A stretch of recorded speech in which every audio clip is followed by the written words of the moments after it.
अंदाजा लगाइए इन्होंने क्या सूरत हाल पैदा कर दी है, क्या हालात पैदा कर दिए हैं। इमरान खान साहब की पार्टी ने ये फैसला किया है कि जिस दिन सारे डेलीगेट्स, सारे ग्लोबल लीडर्स पाकिस्तान आ जाएंगे, उस दिन वो जाके डी चौक जहाँ पे रेड जोन है वहाँ पे जाके एहतजाज करेंगे और पाकिस्तान को बदनाम करने की पूरी कोशिश करेंगे।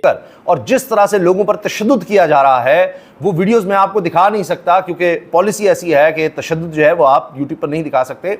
इस तरह का तशद्दुद हुआ है लोगों पर, और आप सोचिए कि किस लिए किया जा रहा है, सिर्फ और सिर्फ इसलिए कि वोट मिल जाए। फ्यू इयर्स बैक मैं इमरान खान का बहुत बड़ा फ़ैन होता था। मैं समझता था यार ये बंदा बहुत कुछ कर सकता है, लेकिन लेटर ऑन आई रियलाइज़ कि ये बंदा कुछ भी नहीं कर सकता यार।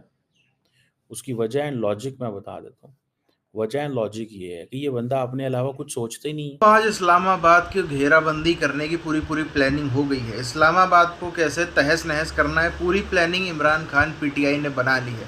पाकिस्तानी मीडिया आज रो रहा है, चीख रहा है, कई सारे पाकिस्तानी चीख रहे हैं, चिल्ला रहे हैं, और जो प्रो इमरान खान पत्रकार हैं वो और उकसा रहे हैं भीड़ को कि अब तो आपको निकलना है, हकीकी जिहाद, हकीकी आज़ादी, फाइनल जिहाद, ये सब करने के लिए आपको निकलना ही निकलना है 15 तारीख को। तो 15 तारीख को जहां कॉन्फ्रेंस हॉल के अंदर सेमिनार हो रहा होगा, कॉन्फ्रेंस हो रही होगी, एससीओ की बैठक हो रही होगी, वहीं बाहर ही 50, 60, 70 हज़ार लोगों की जो भीड़ है वो धमा चौकड़ी मचा रही होगी। अंदर शी जिनपिंग भी कांपेंगे, अंदर चीन के मंत्री भी कांपेंगे, रूस के मंत्री भी कांपेंगे, और जितने देश आ रहे हैं सब अपनी खुली आंखों से देखेंगे। दोबारा किसी की हिम्मत नहीं होगी जीवन पर्यंत कि बोल दे पाकिस्तान एक आतंकवादी देश नहीं है, पाकिस्तान एक स्टेबल देश है, बिल्कुल नहीं। पाकिस्तान सब यही बोलेंगे अनस्टेबल देश है, आतंकवादी देश है, सेफ कंट्री नहीं है, हम अपने लोगों को इजाज़त नहीं देते वहाँ जाओ, यही सब अब बोलेंगे ज़िंदगी भर। इस्लामाबाद को बड़ा सजाया जा रहा है। इस्लामाबाद के जो रेड जोन है जहाँ पे ज़्यादा वीवीआईपीज़ की मूवमेंट होनी है, वहाँ पे बड़े पैमाने पे तज़ीनो आराइश की जा रही है। और लेकिन इमरान खान साहब की पार्टी ने ये फैसला किया है कि जिस दिन सारे डेलीगेट्स, सारे ग्लोबल लीडर्स पाकिस्तान आ जाएंगे, उस दिन वो जाके डी चौक जहाँ पे रेड जोन है वहाँ पे जाके एहतजाज करेंगे और पाकिस्तान को बदनाम करने की पूरी कोशिश करेंगे।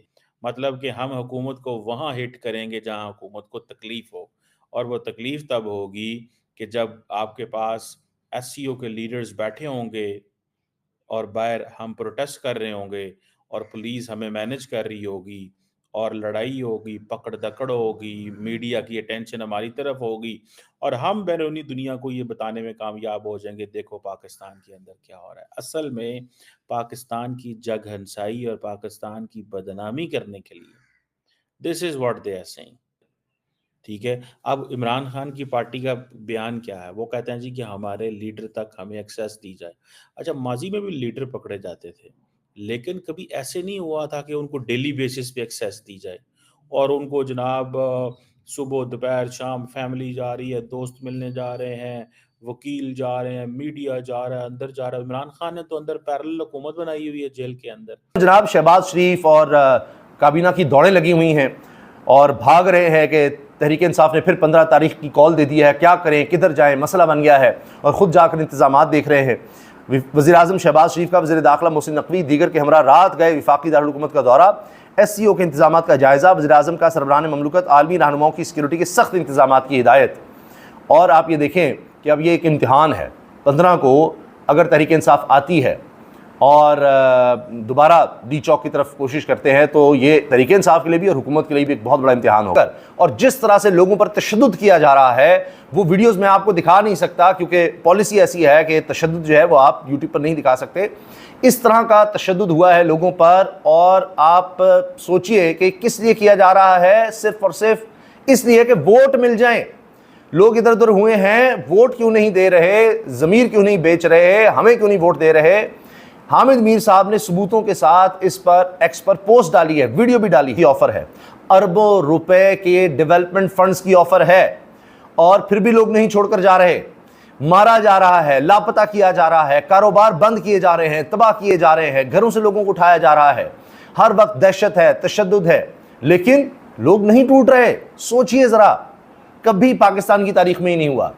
अंदाजा लगाएं आप, क्योंकि उसके बाद सियासत ही खत्म हो जाती है। वो समझ रहे हैं कि अच्छा कुछ महीने और सही, इतना ही होगा ना, ये तो जा रहे हैं। ये तो पाकिस्तान के लिए अच्छा है कि बाहर से दुनिया आ रही है। देखें, ये जो एससीओ की जो कॉन्फ्रेंस है, ये शंघाई कोऑपरेशन ऑर्गेनाइजेशन की, कभी आपने देखा है इंडिया में भी ऐसे हुआ हो? पहली बात तो ये है। दूसरी बात ये है कि मुझे ये बताएं कि पूरी दुनिया के अंदर लोग आते हैं, लोग जाते हैं, सारा कुछ करते हैं। कभी आपने ऐसा सीन देखे हैं कि कभी भारत के अंदर कांग्रेस पार्टी G20 हो रही हो और कांग्रेस पार्टी जो है वो ये कहे कि हाँ जी, कांग्रेस पार्टी ये कहे कि हाँ जी, हमने G20 नहीं होने देनी। फ्यू इयर्स बैक मैं इमरान खान का बहुत बड़ा फ़ैन होता था। मैं समझता था यार ये बंदा बहुत कुछ कर सकता है। लेकिन लेटर ऑन आई रियलाइज़ कि ये बंदा कुछ भी नहीं कर सकता यार। उसकी वजह एंड लॉजिक मैं बता देता हूँ। वजह एंड लॉजिक ये है कि ये बंदा अपने अलावा कुछ सोचता ही नहीं है। You have to first think for the country. लेकिन आप क्या कह रहे हैं? कह रहे हैं कि मैं, आपको पता है उन्होंने कहा है जयशंकर को हम इनवाइट करते हैं कि हमारे जलसे में आकर खिताब करें। इंडिया का इंटरनल मसला है। वो कांग्रेस जाने, बीजेपी जाने, दोनों एक दूसरे की इज्जत करते हैं, काम करते हैं, मिलते हैं। वो इंटरनल लड़ाई है। But when it comes to the state of India का जो नेशनल इंटरेस्ट है, बीजेपी भी इकट्ठी, कांग्रेस भी इकट्ठी, आम आदमी पार्टी भी इकट्ठी, अकाली दल भी इकट्ठे प्रोटेस्ट करेंगे एससीओ के इजलास के बाद। तो कई लोग कह सकते हैं ना कि हाँ जी आप ना आए। क्या पता कोई मुल्क ऐसा हो जो ये कहे कि जी बिकॉज ऑफ द प्रोटेस्ट हम नहीं आ रहे या हम नहीं आना चाहते। बिकॉज ऑफ द प्रोटेस्ट हम नहीं आना चाहते या हम नहीं आ रहे, तो पीछे पीछे क्या रह गया? कि जब नेशनल कॉज में आते हैं आप, तो आपको पता चलता है यार कि नेशनल कॉज में आपकी जो फॉरेन पॉलिसी की प्रमोशन, अपने आप को प्रोटेक्ट करना, अपने नेशनल इंटरेस्ट को प्रमोट करना, ये आपकी जॉब है। हर मुल्क की जॉब है, हर बंदे की जॉब है। पाकिस्तान के अंदर एक छोटे से छोटा बंदा हो या बड़े से बड़ा बंदा हो, ये सबकी जॉब है कि वो अपने मुल्क की इज्जत के लिए काम करे। क्या हम लोग इतना भी नहीं कर सकते अपने मुल्क के लिए? Friend hand. लेकिन मुझे बताएं ना, G20 की कोई भारत की मिसाल दें कि जहाँ पे ऑपोजिशन के हुकूमत से मसले हों और उन्होंने कहा कि हम G20 में बदनाम करेंगे।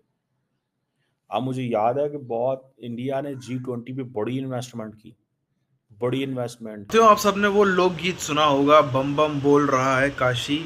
इसी तरीके से आप धम धम बोल रहा है इस्लामाबाद। इस्लामाबाद में जहाँ देखो उधर से धम धम की आवाज़ें आ रही हैं। और इधर पिछले 2 दिनों में पाकिस्तान की पुलिस ने लगभग 13-14 बॉम्बर्स को पकड़ा है। इसमें से कई सारे अफ़गानिस्तानी हैं जिनको पैसा दिया था पाकिस्तानी तहरीक-ए-इंसाफ पीटीआई ने, इमरान खान की पार्टी ने, ताकि ये लोग इस्लामाबाद के अंदर आकर के बम फोड़ने ही वाले थे, वो तो पकड़ लिए। चलो, आज इस मामले में आईएसआई जो है वो तेज़ काम कर गई। शायद इंडिया वहाँ पे जा रहा है, जयशंकर साहब जा रहे हैं, इंडिया का लक काम करके इस वजह से ऐसा, मगर कम से कम ये चीज़ हो गई। अब बड़ी बात यहाँ पर ये आ जाती है कि एक तरफ यहाँ पर पूरा हॉल के अंदर, बड़े कॉन्फ्रेंस हॉल के अंदर ये कॉन्फ्रेंस चल रही होगी एससीओ की, वहीं बाहर जो है वो 50,000 60,000 लोग बैठे होंगे, जिनमें किसी के हाथ में वो डंडे, झंडा वाला डंडा होगा, लेकिन डंडा लाठी भी होती है। कोई अपने जेबों में को मान लो गोला बारूद भर के लाया हो, कोई अपने कोई हथियार लेके आया, कोई चाकू छुपा के, ब्लेड छुपा के लाए हो। एक्सपर्ट तो हैं ही पाकिस्तानी हथियार छुपाने में, कहाँ हथियार छुपा लेते। तो थ्रेट का तो मामला है, मगर उससे बड़ी बात है, आज सिर्फ इंडिया के लिए थ्रेट है क्या? आज चाइना भी बोलेगा। अब आज चाइना को भी एक्सेप्ट करना पड़ेगा, क्योंकि थ्रेट तो सबके लिए होगा। आज ये पहली बार ऐसा मौका आया है जब आपको देखने को साफ तौर पर मिल सकता है कि चीन भी खुल के बोलेगा पाकिस्तान एक आतंकवादी देश है। अभी उसके लोग वहाँ पे बॉम्ब ब्लास्ट में उड़ा दिए कराची एयरपोर्ट में, उस पर भी बोला उसने कि हाँ पाकिस्तान गंदा, ये क्या कर रहे हो, ये सब सुधर जाओ। लेकिन अगर शी जिनपिंग वहाँ पे हुए, उनका मिनिस्टर वांगी यहाँ पर हुए और तब कुछ हुआ, तब तो सीधे बात ये होगी, सीधा स्टेटमेंट आएगा पाकिस्तान की तरफ से, कि चाइना की तरफ से, कि पाकिस्तान एक आतंकवादी देश है।